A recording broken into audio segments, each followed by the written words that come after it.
Hello, I am Paula Bennett and welcome to my New Zealand Herald podcast, Ask Me Anything.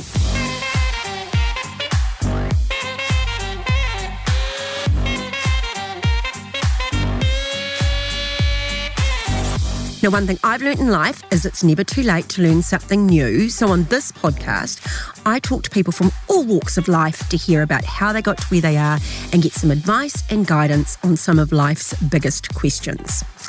A couple of months ago, you may have seen the new TV series Madam, starring Rachel Griffiths. Well, Madam was inspired by the real-life story of my guest today, Antonia Murphy. Antonia was the founder and director of ethical feminist escort agency The Bach, which operated in Whangarei from 2016.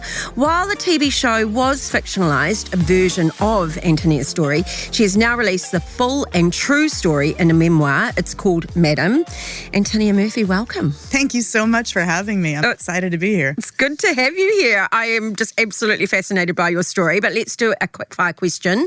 If you could go to the pub for a drink with anyone interesting, who would it be? Is this going to make me sound terrible? I kind of want to pick Peter Thiel's brain. What are they doing with AI? Why are they doing it? And why are they all buying bolt holes in New Zealand to escape to? Yeah, it's interesting, isn't it? It's a bit creepy. Yeah. No, that would be. And would you have a drink of choice? I would probably be a delicious gin martini. Oh, nice. If you're going to go, just go full. Do you have a favourite bar or restaurant in the world? Is there anywhere that kind of you just go, oh my goodness? In the world? No, that's a tough one. I think anywhere with a gorgeous view of the sea. Yeah, that's nice. I'm just with no fear or favour. I possibly had the entree that is still playing in my mind about 2 weeks ago. Isn't it funny how something like that happens? Power. And it was at the Grove in Auckland. There you go. If you're asking me my favourite this week. I'm going to have to check it out. I've not had proper power yet. Wow. 16 years in New Zealand. I was with, it was a big group and there were a number of women there that had never eaten power. And I said, if you're going to try any, this is it. And they just all went, oh my goodness. Amazing. So there you go. Okay, so let's start by learning a bit more about you and then we'll chat about the Bach and ethical sex work in the second segment. So you're American. I am. We can hear it. Well, I'm both now. I have my Kiwi citizenship. Yeah, great. Okay, that's good. So, I mean, how on earth did you end up in New Zealand? And I suppose how on earth did you end up in Whangarei in New Zealand? Well, I sailed here with my then husband, and New Zealand was downwind from California. It was a bit more considered than that, but not a whole lot, to be honest. I was in San Francisco and sort of looking around and thinking, how am I ever going to be able to afford to have a family here, put my kids in private school so they won't get shot, eventually buy a house? Like, it all just seemed sort of impossible. And then the never-ending wars in the Middle East, and my husband at the time and I looked around and said, what are our other options? But sailing from America to New Zealand is massive. Well, we were both big sailors anyway. Okay. And then as we sailed along and during the course of our adventures, we talked to people and said, what do you reckon? Should it be, well, at the time I didn't say reckon, did I? I said, what do you think? Would it be Australia or New Zealand? They said, I think you'll like New Zealand a lot better. So here you were. Here we are. So then how did you end up in Whangarei? It's one of the first ports of call for a lot of boats that come from overseas, just sort of the way the winds and currents work. Wow. And you literally landed there and then went, actually, this is where we'll stay.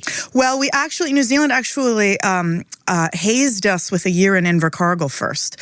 So we needed to get a 1-year working visa, and there were jobs in Invercargill. So we moved to the bottom of the world first for a year, and then and Invercargill has some beautiful spots, don't get me wrong. I mean, the Catskills and Stewart Island and all that, but the weather was a bit extreme. So after that year, we went back to Whangarei where the sun was shining. Yeah. No, I like Invercargill. I reckon I'm just one of those few people that every time I visited, it's just had the sun out and it's been absolutely beautiful. It can be absolutely gorgeous. And then these Arctic winds come in from the south that take you by surprise. So at one point you were on a farm. Yes. Yeah, did the rural life suit you? I loved it. Yeah. We actually moved out there because we had a son who was quite profoundly disabled, and I found a tiny one-room schoolhouse that seemed like something out of a fairy tale book about half an hour outside of Whangarei. And then I sort of fell in love with the idea of hobby farming, and we got a lifestyle block, and I was making cheese, and I was making fruit wine, and it was a blast. Yeah. Yeah. And then you split from your husband. You found yourself in New Zealand, divorced with kids, as you've mentioned, a disabled son as well. Can you tell me what life was like for you at this time before you started the batch? Well, I needed to get a new plan, didn't I? So I had been thinking about sex work, and I had learned years earlier that it was decriminalized in New Zealand, and I was amazed by that and fascinated. Because, sorry to interrupt, but are we one of the few? We're one of the few that have... This is the only country in the world where it is completely seems so normal to me. Well, you know what I mean? Like, it's not that I'm old, but it's not that it's all I've ever known, but it just, it seems so normal. Well, what a lot of people don't understand is there are places in the world where it is legalized, and that makes it sound like it's more free there, but it's not actually. Where it's legalized, they often have a lot of regulations in place that can actually marginalize a lot of sex workers and sort of cast them back into a criminal area. But New Zealand is the only country that is completely decriminalized. New South Wales in Australia is as well, but not the entire country. So here it is. Yeah. And initially I was interested in that because I wanted to write a book about New Zealand. And so years previously, I had gone to a brothel in Auckland and interviewed some of the sex workers and came away thinking, my gosh, these are just young women trying to work. They're just at their job. It's not a whole thing. It's not scary. It's not sleazy. At least that one where I visited was not. And I sort of filed that in the back of my memory banks. And then when it came time to start making an income and building a business, I thought, wow, maybe this is something I could actually do. But what, be a sex worker yourself or build a business? Because you did consider run the business because at that time I was 41 and also I just had a third child. Yeah. So that wasn't really on my radar. Yeah. Okay. So you did say in the book you wouldn't have had the guts to open up a brothel while your mum was alive. Why is that? My mother was a very strong, willful feminist, and she had a lot of opinions about a woman's place in the world and how it should not be. Her ability to make her way in the world should not be ordained by how she looked and her sex appeal. So I think eventually she would have come around, but I think at first that would have been a tall order for her to accept that. But she was really big in a good education. And absolutely. Having a profession, and in particular so that if some guy leaves you with 2 kids to support, you'll be able to make your way on your own.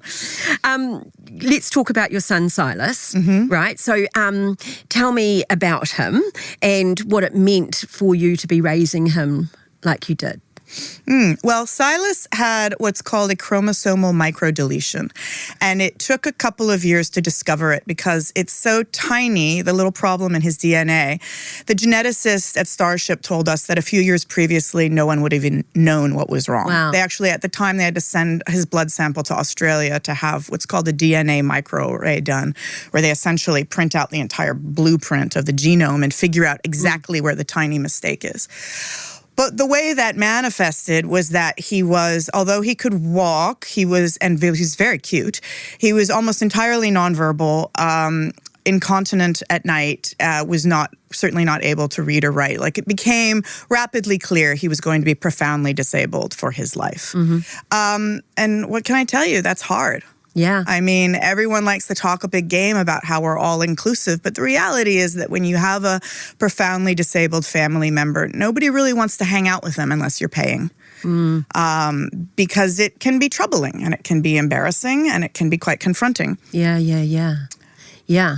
So it's a lot on you as the mum and a lot on his siblings, I imagine. Yeah, I think so, on his siblings. I mean, at the time, they didn't know any different. So he was just sort of a part of our lives, and he's quite wonderful too. He absolutely adored Broadway musicals, so I would put on, Fiddler on the Roof or West Side Story, and he would bounce up and down in absolute joy. Oh, really? Which was a delight. But yeah, he couldn't really, he didn't play with them as they would have been as they did with one another. Silas passed away in 2019, and you've certainly talked about the grief of losing a disabled child. I think of losing a child really would be. And so how have you coped? Well, in a way, and I say this in the book, when you lose a disabled child, it's really the second of two griefs, because the first one is the death of the child that you thought you had or would have, which is the child who's going to grow up into an independent adult and have all of those life experiences, like a career and finding love and being independent in the world and perhaps having children of their own. And then the second death in this case was actually confronting the loss of Silas.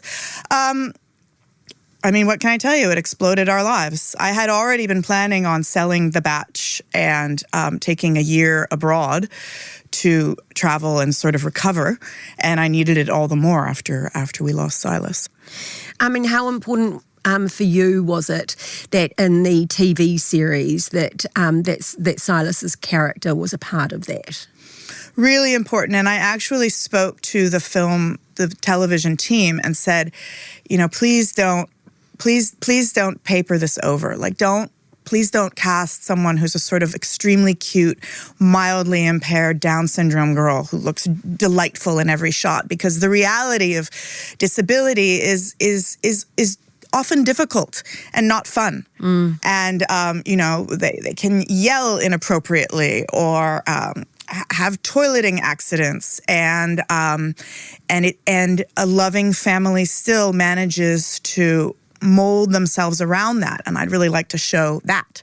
Yeah. And so the young man they cast in the TV series, he does not have the same disabilities as Silas, but he has pretty significant cerebral palsy, and so they show, and it was somebody who was actually experiencing disability, right? Yeah. Not just playing it on TV. Yeah. And so I was really proud of them for that, and happy that they were able to show that. Yeah. And I want to say thank you for that. As an avid watcher, I found it gave a level of realness, if you like, is the way I'm going to say it, as someone that hasn't raised or been around that kind of disability. And I just sort of thought, wow, there's so much going on, and it's obviously a big part of your life, but equally you show that you can still have a life as well. Well, also a lot of that's down to this country. I mean, while we're on the subject of immigrating to New Zealand and also having a disabled child, thank my lucky stars, because in New Zealand, not only was in Whangarei, there's an incredible school for disabled children, with an incredible team to help care for them. But also, I had funding for a caregiver with a budget that I could disperse as I saw fit to hire this incredible woman who cared for Silas and became sort of his best friend and protector every day. She would come out for a few hours and help out and give us the chance to have a normal family life. And these are the kinds of generous benefits that I would not have found in the United States. No way. Yeah, and we're pretty quick to bag in New Zealand. And we're certainly going through some struggles at the moment within our health system, but also recognising the generosity of this country, I think is, so thank you for that. It means a lot, eh? It's absolutely So you true. weren't alone? No. I had Cara, our wonderful helper for Silas, and the whole team at his school in Whangarei, Blumfield in Whangarei. So how did the TV show come about? Because you wrote a piece for the Huffington Post, didn't you? So is that your background? So you're a journalist? Well, I mean, kind of. As my ex and I were sailing around Central and South America, I started writing funny pieces for sailing magazines and travel magazines, and they took off. I started hearing from people telling me that they were spitting their coffee all over their laptop because they were laughing so loud. And it was so incredibly rewarding. So I started doing more and more of it and winning some awards. And then when we got to New Zealand, that's when I thought, maybe I can take the leap and actually try to start writing full-length books. So I wrote this cheeky, funny piece in Huffington Post called I'm an Ethical Pimp. Got lots of clicks, got some outrage. Then it sort of faded away, as these things do. And 2019 happened, 2020 happened, COVID, we went to France, came back in 2021, and Huffington Post, without my knowledge, reprinted it. And at that time, an American television producer saw it and rang me up and said, "This is such an amazing story. We really want to make this into a TV show." And I was like, "Okay, scammer, who are you? You want my bank account details too? Click." But it turned out he was for real. And then various production companies got interested, and soon enough, we had a TV show. How thrilled are you that it's Rachel Griffiths? Amazing. That plays you. Amazing. I've been a fan since 6 Feet Under. She has such an incredible energy, such an incredible vibe. Well, I was saying to you before that I've been a fan, since Muriel's wedding, so that just puts me right back there. But look, we're podcasting, so people can't see you. You honestly look like her, or she looks like you, maybe I should say, because you're the star. Well, thank you, because she's the movie star. And did you meet? You met Rachel? Oh, absolutely. She recorded my voice so she could study my accent, which is incredibly fastidious, and I really appreciate it. Yeah, but that's how good she is. Yeah. Right? You can see the professional actor in her that is just absolutely, absolutely. People have told me she even walks like me on the show. It's a little bit creepy, but very impressive. But that's getting into character, right? That is truly showing a character and what they do. Yeah, absolutely amazing. Okay, we're going to talk more about The Bach and your decision to go into the world of ethical sex work next.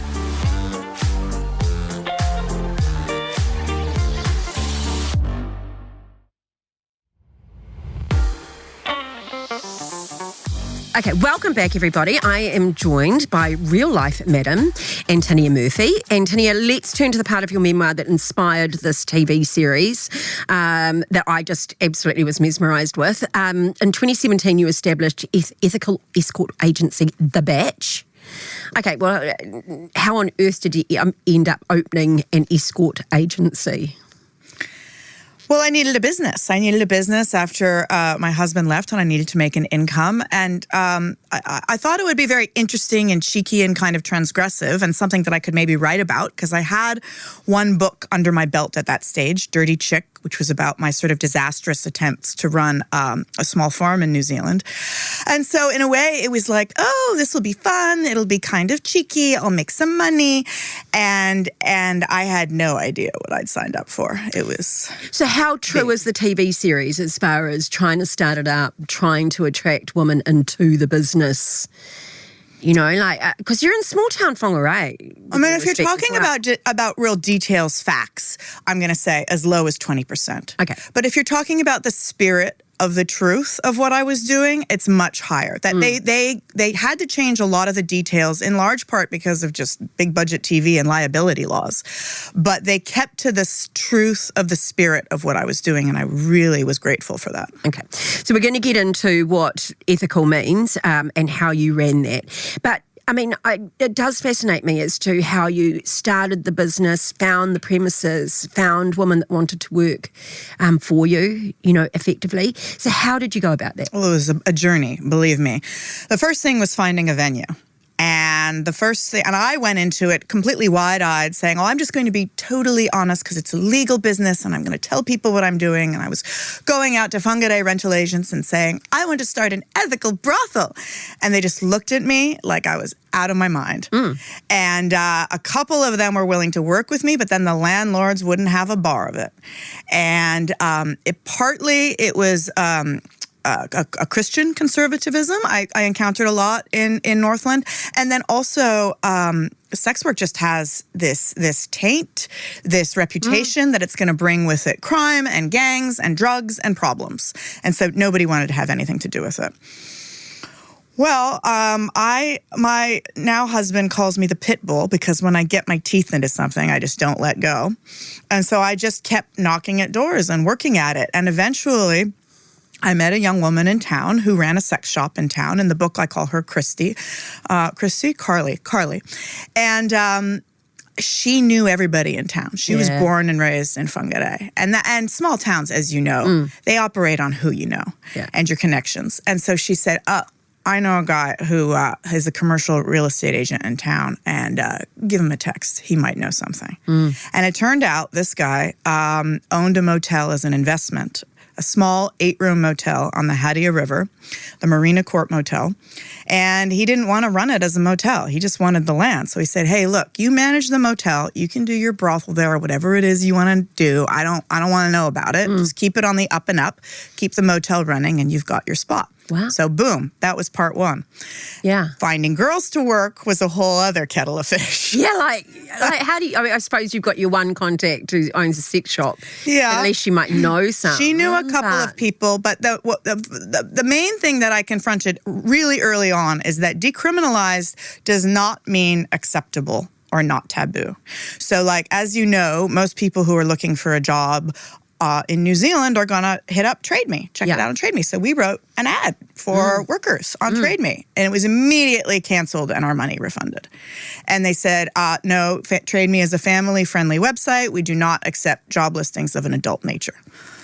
So then I talked to Carly, and what are we going to do? She said, well, this town is full of solo mums on a benefit. Let's ring up WINS, because they've got job listings. So we rang up WINS. I bet you know how that's going to go, right? Mean. Yeah. So WINS was like, no, we do not accept jobs of any kind, any listings of an adult nature. And interestingly, they said something to the effect of, due to the high wages paid in the adult industry, there is some concern that women would feel coerced to go into sex work. The idea being that if they were offered a job that they did not take, that perhaps their benefit would be cut, or that they would feel compelled to do sex work because, let's face it, we were paying 10 times the minimum wage. Yeah. So that didn't work either. Yeah. So far, we've got 1, 2. Yeah, 0 for 2, right? So what ended up working for us was social media. Okay. And I found some ladies on Tinder, and I'm not completely proud of this, but we got to a point where the bank account was so low that Carly and I were like, we're just going to say yes to everything, try everything. Doesn't work, we'll move to the next thing and try something. So what we did is we started putting ads on Tinder as straight men looking for straight women. And then if a woman, and so we sort of scraped the internet for pictures of cute guys and just put randoms up with fake names. Oh God, this is so bad. But as soon as the woman swiped right, we immediately claimed clean with her. We said, look, this is who we are. This is what we're doing. This is why we've done it this way. Feel free to click away or block us if you don't want anything to do with us. If you are interested, here's what we're offering.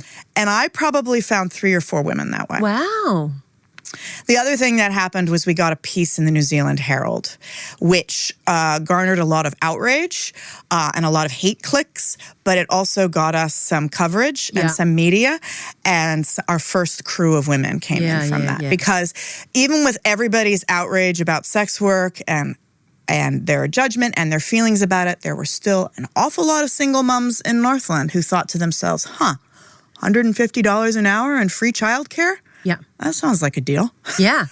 Yeah, and my hours, well, we're going to talk about what ethical means, but, but as you say, that judgment and just the taboo and everything else, there was a time when I was in Parliament and, the kind of the rumour that went round that I heard repeatedly, by the way, was that in my early days as a young solo mum that I had been a sex worker because I worked out of a truck stop and, and it was just trying to shame me, that's all it was, just desperately trying to shame me.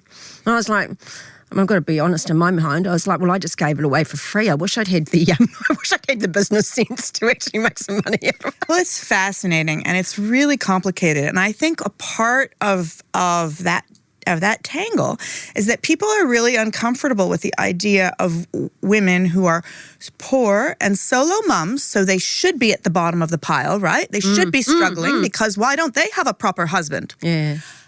Why do they get to make $150 an hour? That's not right. They're jumping the queue. Yeah. I think there's a little bit of that. Yeah, I do too.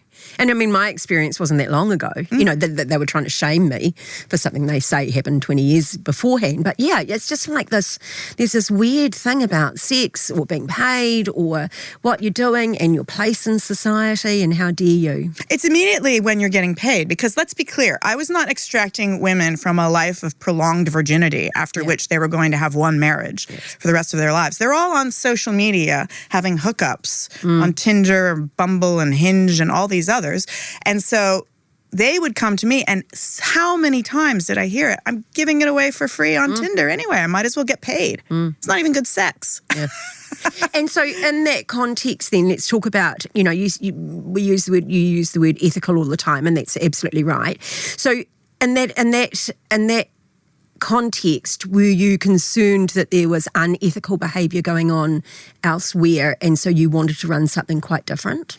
Well, in the research that I did, it's a big topic and it's complex. But before talking about what other people may or may not be doing, I'll tell you what we did, which is that our guiding light for the agency was consent. Yeah. Consent all the way through.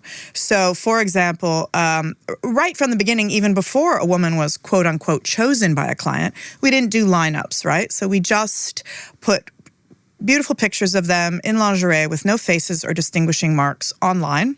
And the women told me when they were available.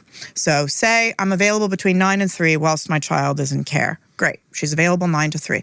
Then a man would call up and say, hey, I'm interested in seeing Sasha or whoever at this time. And I would find out what I could about him. Mm-hmm. And also, you can find out a lot just from talking to him. You can tell if he's a native Kiwi or if he comes from another part of the world or sort of what age he is and get sort of a vibe and how he presents himself. And then I would take that to the lady and I say, would you like this booking at this time? And she would tell me if she wanted to come in. Yeah. Then that's not the end of consent, because consent is a moving target, right? It can be withdrawn at any time. So then she comes in for the booking, and then when she's ready, she goes into the service room, which had a tinted window so that she could see out, but he couldn't see in. And she would lock herself in. And so then she would have the chance to give him a look over and make sure, like, first of all, Whangarei is a small town. Make sure she doesn't know him, right? Oh, good point. And then that she's okay with the vibe. Yeah. And then she would open the door and he would come in. And then, I'm not done yet. Okay. So were there times where they said no? Yes. Oh, yeah. Yeah. And a few times it was not, we never got like, oh, that's my dad, oh, that's my uncle, but we got, oh, that's my dad's mate that I saw at the barbecue last year. Like that happened a couple of times. Yeah, well, small town. Yeah. So then he comes in and it's not a bedroom straight away, right? It's the lounge room. So we use these 2-room suites for our service rooms.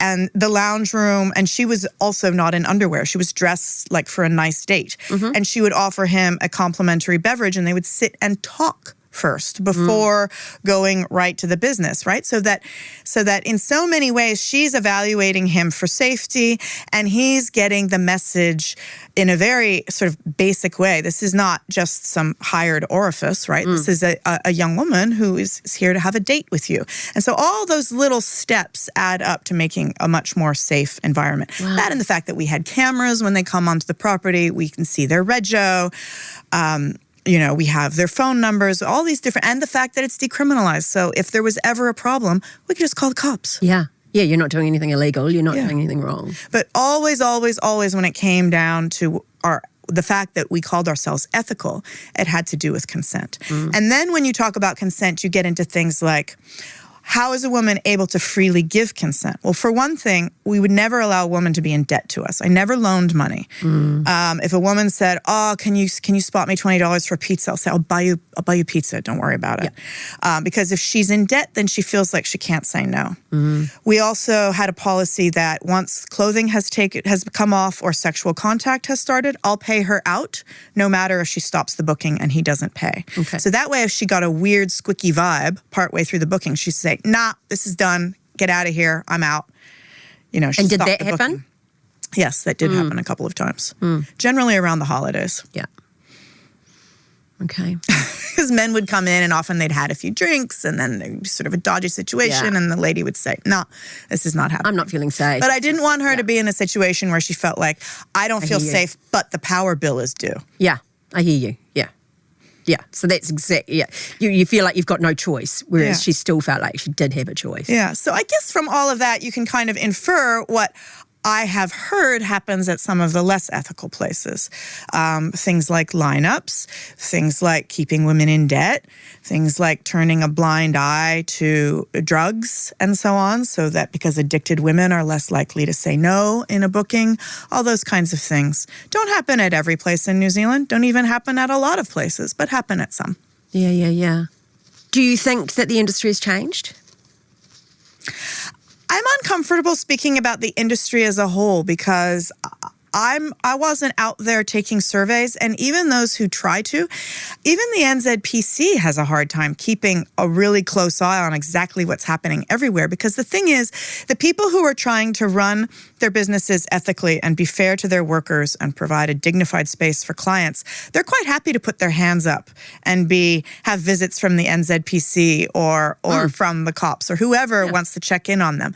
The ones who don't want to play by the rules are not going to put their hands up or invite you in, and they're probably going to be doing it on the DL, right? So you're not going to hear about it. So it's very hard to get an accurate read on what's happening in the industry as a whole, even in a small country like New Zealand. Yeah. What would you like people to know about sex workers?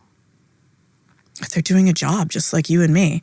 I mean, you can say they're compelled to work, but I was compelled to write this book to make money to feed my kids. You're compelled to be sitting here right now with me to earn your living. We're all compelled to earn a living under capitalism. So as long as people are adult and consenting of their own free will, leave them alone. Yeah. And they could be you or me. I mean, they're normal, perhaps Absolutely. not at my age, but, but... 100% at your age. Our most successful sex worker at the Batch was 50 years old. Wow, there you go. Because think about it, a lot of the men, not a lot, but we had a fair number of men who would come to us in their 80s or their late 70s, and they'd say, look, I don't want a 25-year-old. My granddaughter's 25 years old. Yuck. Yeah. And they also wanted a woman who they could talk to a bit. Like, what are they going to talk about? What do 25-years-olds talk about? TikTok? Yeah. It's completely out of their depth. Not interested. Yeah. Oh, there you go. Oh, well, I didn't know that. So what would you like people to know about the clients? Oh, that's a whole other interesting area. So, I mean, yes, it's very easy for me to tell you about we should feel compassion for, men who may be experiencing disabilities or people who've been widowed or, we had one client whose wife had a sort of degenerative brain disease. Yes, those are easy to feel compassion for. And absolutely, I think those people have a right to intimate touch. How many people, Paula, came to us because they were just normal guys with normal jobs and normal faces, and nobody touched them? We're all stuck behind our laptops, and so few of us have enough face-to-face contact or just human touch. There is an epidemic, I think, of loneliness out there, and most of the guys who visited us were just normal guys. They weren't malignant narcissists. They didn't have some major disability or problem. They were just guys who wanted touch. Yeah. And wanted their time and wanted to, experience. And sometimes it was because they had very challenging professional lives and they weren't able to maintain a relationship. And some of them were cheaters who needed, the next new thing. But the vast majority were guys who just wanted a nice girl to have spend an intimate moment with. Wow. So the Batch only ran for 3 years. 3 years. So why did you close? At the end of 3 years, I had the option of renewing my business lease for the motel. And at that point, it was quite clear that the motel, the Batch was doing better and better, and the motel was doing worse and worse. So it was costing me more and more money. So if I wanted to continue running the agency, I would need to find a way to get into a commercial building in downtown Whangarei, which is the only area of town where you don't need a resource consent. To run, and that would mean selling my house and putting the proceeds and probably also getting investors in, and then really being committed to being the madam of Whangarei for the next 20 years. And I didn't want to do that. Not only because at that point we'd gotten really good at our jobs, and so all of the adventure and mishaps that we had in the first 2 years that I write about in the book actually kept things really exciting and interesting. And by the third year, it almost got kind of boring. It was sort of like running a fish and chips shop. Yeah.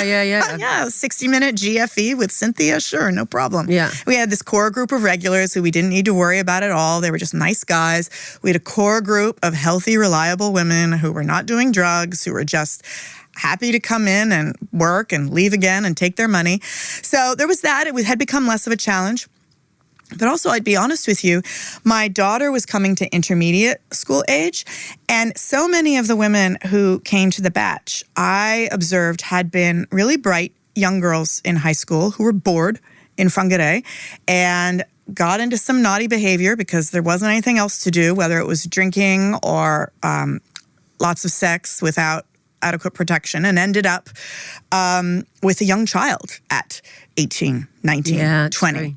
And then the guy leaves, and then she's stuck in small-town Whangarei with no qualifications and no means of support, and the DPB doesn't cut it. And if you get a job on top of the DPB, you lose your benefit, and it's just this tangle of traps that And they're you're stuck in. lonely. Sorry, I've been there. You're lonely too.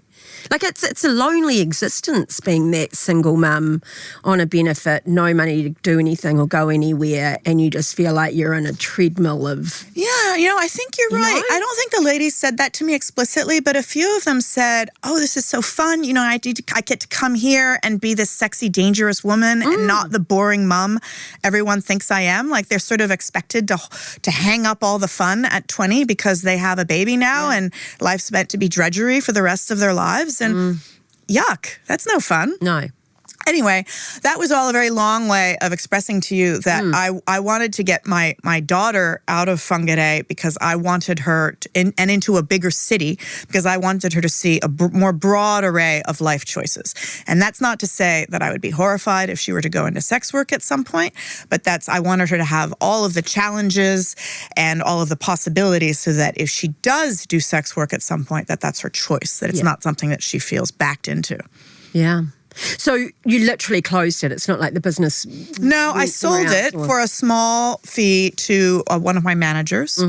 And sadly, she was not able to get it off the ground again. No one would rent to her. And she didn't have that pit bull tendency that I have. And then COVID hit. And let's be honest, I don't think anybody was getting a business off the ground at that point. And so it never happened. So what have you been doing since then? So you moved to Auckland. You've written this book, obviously, which is time-consuming, right? Not really. I knocked it out in about 3 months. Oh, you're amazing. Well, I'd been thinking about these ideas and taking notes and sort of thinking it over for the past several years. No, I've been doing a lot of ghostwriting and editing, getting back to my writing. And that also is really helpful because, at the batch, even though the managers only work 2 to 3 days a week, they were really long hours, 12, 14, 16-hour days. And as a freelance writer, I can work from home and I can be there when my kids get home from school and be really engaged and involved in their lives. So it's been awesome. Oh, fantastic. Okay, our parting segment on the podcast, I'd love to know what was the best advice you were given? Years ago, my dad said to me, cultivate an inner life. Because if you have a rich inner life, then you don't need anything. You can be in a little hut in the woods with a musical instrument and a book, and you'll be happy as. And he was really right. Wow. When I first came to New Zealand, I literally had nothing. I had no furniture. I managed to rent a tiny little flat with no furniture. And on the first few days, I had a bowl that I was eating off on the ground, a bowl and a cup. And I had a little music player, and I'd gotten some Mozart CDs from the library. And it felt really homey. Yeah. Actually, I got furniture. Does it also mean to feel comfortable about who you are and being at peace with you? Is that, I don't know if I'm reading something into it. But... Yeah, I guess so. I think that's a part of it. But also, it's just sort of, if you have those inner resources, then you don't need to buy anybody's gold chains or fall for what they have to sell you. You can be completely self-sufficient. Yeah, I like it.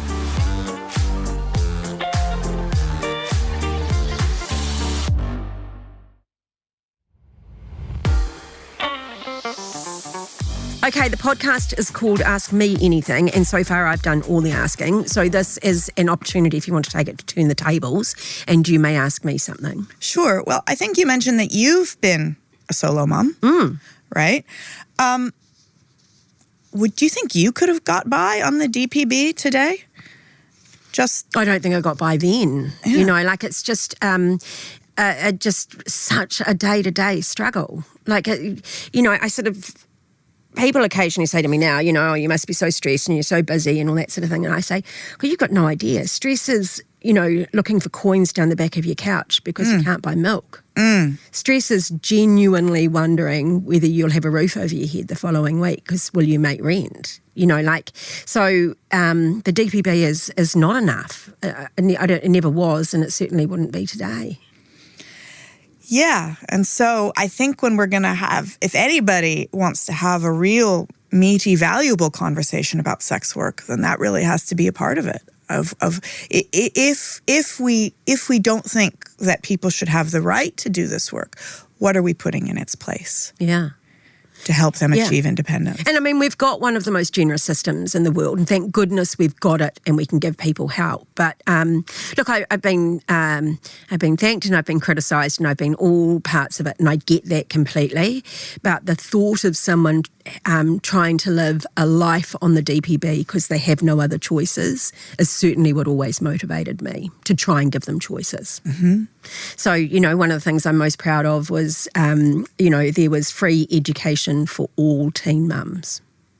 Because if I got them educated, they were going to have a bigger, better life, and their children would as well. Yeah, and which is amazing. But what I didn't realize until I had boots on the ground in this situation is the free education is just part of it. Because do they have a reliable car to get to the education? Do they have enough cash to buy the laptop that they're going to need? Who's going to take care of their kids while they study? We did all of that. What if they've been out of school for a while? Is there a mentor who's going to help with study skills? You did all that. We Great. did. Because you're exactly right. And actually, even in Whangarei, it was one of the old schools, so the education system moved out, and then we would get wonderful local people who would do that full wraparound child care. Amazing. It was, without a doubt. Look, it wasn't perfect, and I'm sure that there'll be, but I went to pretty much every single one of them, and everything you're saying, it was complicated. You couldn't just go, here it is, say thank you. Yeah, go to school, it's free. Yeah. And all at different levels of learning abilities, and so trying to work with them there, and then kiddies sick, and, how do they cope? I found it really lonely, and certainly talking to some of them, they're trapped in crummy little damp, houses where, just get me out, and it's tough. Yeah, so it's the multifaceted nature of any kind of assistance that really, I think, needs to be recognized. Yeah, it's certainly not easy, and as you say, people don't live their lives in one nice little wrapped up sentence that we can then put a policy or run something around. No, certainly not. Certainly, and you're evidence of that as well. So I get it. Hey, Antonia, thank you so much for coming in today. Okay, everybody, the book, Madam, is in stores. So this is your chance to go and get it. You should have rushed out and bought it halfway through listening because, it's a fascinating book, and this is a fascinating woman. So thank you so much for your time today. Thank you, Paula. And that's it for another episode of Ask Me Anything. If you've enjoyed this episode, please follow Ask Me Anything on iHeartRadio or wherever you go and get your podcasts. Go and look at some of the past episodes. They are fun. I'll be back next Sunday with another fabulous guest. I'm Paula Bennett. Ask Me Anything. Goodbye.